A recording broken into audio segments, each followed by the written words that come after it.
Hello, my YouTubers. Welcome back to another Smash Talk episode 15. Yeah, it's been a while since I have not done another episode, but hey, better safe than sorry because today we have a lot to cover today, and then after that, we're going to be doing my topic of the day. So, first of all, news. Piranha Plant is now available as a playable character in Super Smash Bros. Ultimate. However, if you purchase Piranha Plant, he is not included in the Fighters Pass. Just to let you know that Piranha Plant is not part of the Fighters Pass. So just be warned that you're gonna have to buy him separately. And those of you got Piranha Plant for free, which hippie hooray because I got him for free too if you register him in my Nintendo or digitally before Smash Ultimate came out. Other news, we have a first ever character review, which is Joker from Persona 5. Yes, I know I am very late on this one, but that's okay because I was just wake up in the morning when I saw his review. Honestly, I was like, eh. The reason why, because I have no idea who is Joker, honestly, because I have never heard of him before. I heard of Persona before, but I just never went into detail of the franchise. Especially that he has been, I think, demanded from Sakurai because Sakurai is really into Persona, how much he appreciates the franchise. So I guess we can welcome him aboard, but I'm not gonna include him to the roster yet because his render has not been shown yet. So we're gonna save that for another time for another episode. Alrighty, so let's get started with the big deal. The big deal. What is it we got here? So basically, we have the first character has been announced, which I already talked about recently, and now we got four characters to go. So in this video, I'm doing a top four characters. Yes, top four. The reason why I said top four is because how Joker has been announced. But anyway, so we got four characters left. Who are the four remaining characters? We had no idea. That's where the speculation begins. So I've been counting down my top four characters I personally want to see. Now keep in mind these are my opinions, not all of you guys. So you guys, you're gonna have to deal with my opinion, the characters that I personally want to see in Super Smash Brothers. So just let you know that these are the specific characters I've been demanding for a while now. So anyway, let's get into the list and see what we got.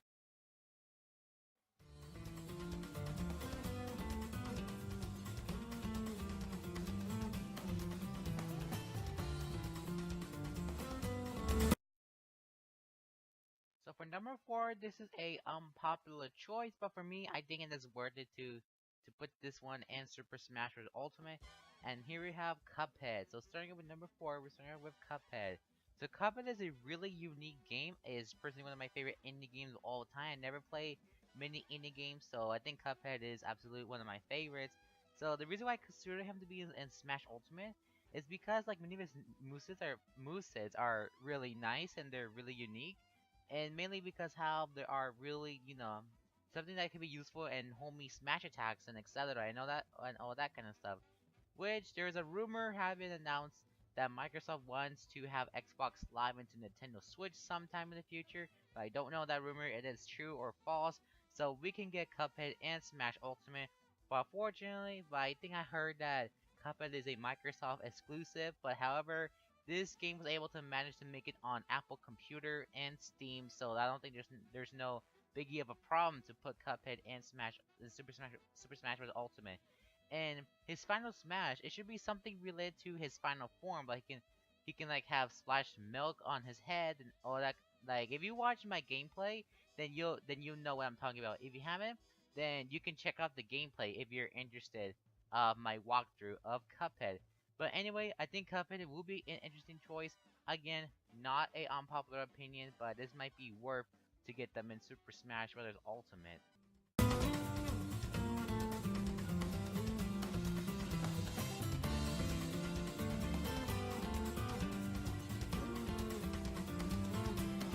One of the important things about having a video game console is by having a mascot.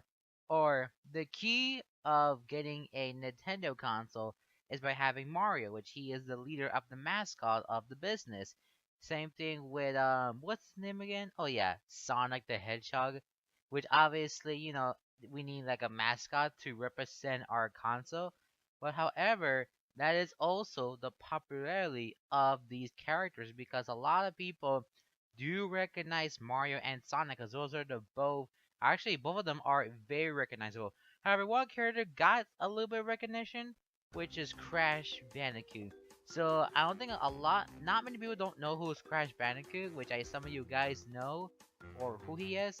So Crash Bandicoot was used to be a Sony mascot back in 1996 when the first Crash Bandicoot has been released, but unfortunately the plan didn't work out because Universal actually owns Crash Bandicoot. It's because that they wanted to have Crash into other platforms, so it's a long story, so I'm not gonna get into details here.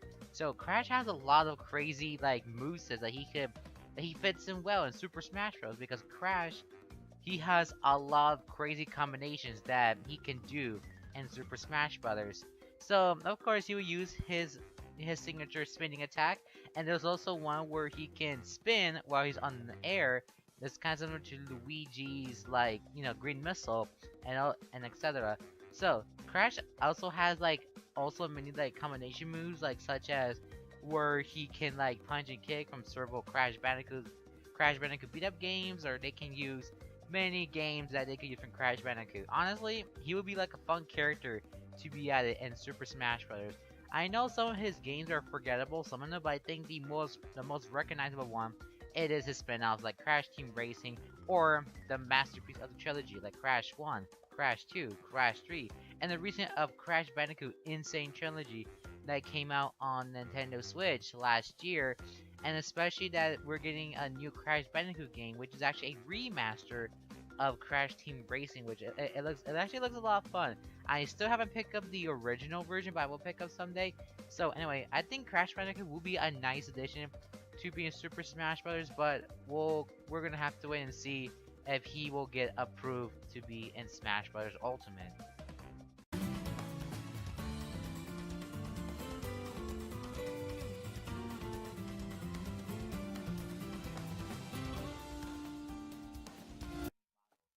Video games have been dominating throughout the era, but before the Nintendo Switch, before any franchise, before Splatoon, there was the N64.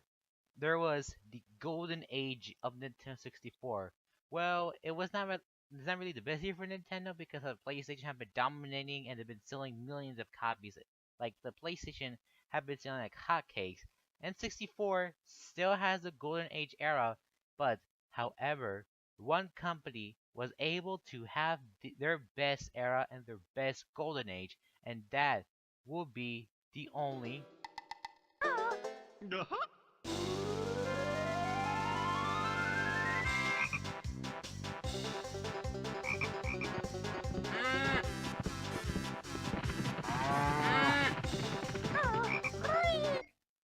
a company named Rare was dominating the Nintendo 64 era. However, one iconic Nintendo 64 character was actually Banjo and Kazooie. They were the king of Rare. They were like the king of 3D platforms. Well, it took some exploration from Mario 64. And you guys remember the Grinch leaks? Yeah, that didn't came to be as everybody hoped for, but I didn't even look at the Grinch leaks. So, anyway, Banjo, it is the iconic Nintendo character. It used to be a Nintendo character, but sadly is now owned by Microsoft. However, like I said in the Cuphead, there is a chance that we could get them in Super Smash Bros. Ultimate as DLC. Especially, maybe we can get Cuphead, maybe Banjo-Kazooie, or maybe freaking Master Chief. But I feel like it's not gonna happen. But I feel like Banjo-Kazooie is gonna most likely gonna get the stronger chance just because of Joker from Persona 5 was able to make it in Super Smash Bros. It's crazy that Joker never appeared in a Nintendo console. Well, there's an announcement that Joker is coming to a Nintendo system for the 3DS. However, I don't think nobody doesn't care about the 3DS so far, so I think Banjo-Kazooie is gonna have the stronger chance to get in Super Smash Bros. Ultimate. Banjo-Kazooie has a lot of unique movesets, especially they can take explorations from Banjo-Kazooie, Banjo-Tooie, or even Nuts and Bolts, which people describe as the most irritating game. But honestly, I think any Banjo-Kazooie game could work as a moveset. Because imagine, we can have Banjo-Kazooie meeting Crash Bandicoot. Who thought of a crossover? Who thought of like a crossover? Something like this.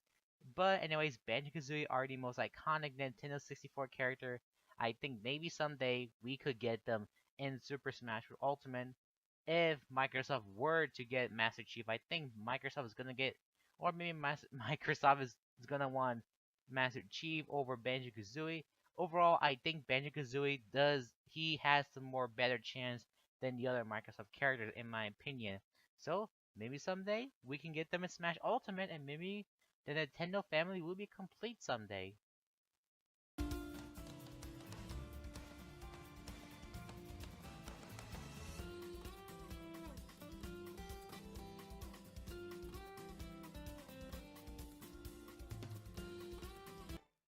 Well, guys, I'm going to have to be honest with this one. I'm going to be honest with this one. This is a character I have been demanding for a very, very long time. Ever since the Fighter Ballad has been introduced in Super Smash Bros. For 3DS and Wii U. And this character I have been demanding for a long, long, long time. And this is a character, a perfect way to represent the modern technology that is gonna be a really unique, like, fitting into the roster, and that would be the one, the only Red from the Angry Birds series. I know this is an unpopular choice to be in Super Smash Bros. Ultimate, but hear me out, guys. This is my childhood character. This is the character I've been asked to be in Super Smash Bros. Ultimate since the Fireball has been introduced. So I have mentioned this in my previous episode about a year ago, so if you're interested, check that out. So, anyways, now I can describe a full detail about Redbird's movesets and all that kind of etc. stuff. So first of all, Redbird has a really cool, interesting history. I know that Angry Birds is a really popular franchise. Ever since the early 2010s, he's been getting a lot of merch, a lot of movies. No, not movies, but TV shows. But recently, Angry Birds movie has been recently released, and especially that a sequel to Angry Birds Movie 2 is on its way. I hope the movie does not fail. I hope they don't screw this up. Okay, getting off track here. So it is going to be the 10th anniversary since Angry Birds has been announced, or Angry Birds has been introduced all the way back in 2009. I feel like it's a great fit for Redbird to put in Super Smash Bros. Ultimate. The main reason is because how Angry Birds is an iconic video game mobile character, because I feel like Red could represent the era of the technology. It could represent how how much technology has been evolving and how much we can play Angry Birds all day long. So anyway, Redbird has a lot of amazing movesets I'm gonna come out with. So first of all, Redbird can wear a lot of costumes, such as where his skin can be Space Red from Angry Birds Space, or maybe it could be Seasons, Epic, Fight, etc. Now the trick is design. It is going to be the design. Will Rovio or Nintendo go for the movie design or the classic design? Honestly, it kind of depends how Rovio feels or Nintendo. Anyway, Redbird from the Angry Birds series will be a dream come true to be included in Super Smash Bros. Ultimate. Imagine a stage will be from Angry Birds 2. I can imagine it'd be a fun stage to play, but quite annoying, but it'd be fun to play as Redbird and the Angry Birds 2 stage. But come on, you cannot tell me an Angry Birds epic. That is just a piggy dressed up as Mario. Is this a secret where Redbird is gonna be in Super Smash Bros. Ultimate? Please, hashtag Red for Super Smash Bros. Ultimate. Well guys, that's gonna wrap up this video. Hope you guys enjoyed this Smash Talk episode. Please give it a like and subscribe. And see you guys for another video. Peace out and bye bye.